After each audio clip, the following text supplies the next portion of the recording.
Masih guna stiker manual, ia ambil masa dan kadang boleh silap harga. Dengan barcode dan easy retal post, proses lebih cepat dan harga terus keluar bila diimbas. Pergi ke hardware settings, pada print label, pilih jenis sambungan. Kemudian klik search printer dan pilih printer anda. Sambungkan printer dan klik apply and save settings. Pergi ke stok item. Klik pada ikon 3 bar di bahagian atas kanan dan pilih print label. Pilih item yang nak dicetak label barcode.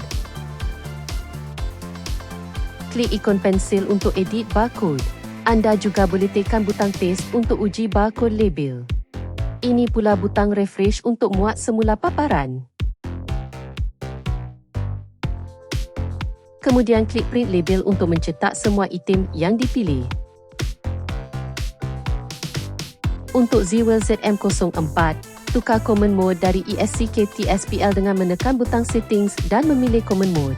Kemudian tekan butang feed untuk menukar dari ESC ke TSPL. Tekan butang feed lagi sehingga skrin menunjukkan TSPL. Dan selepas itu, anda boleh imbas barcode terus untuk proses jualan.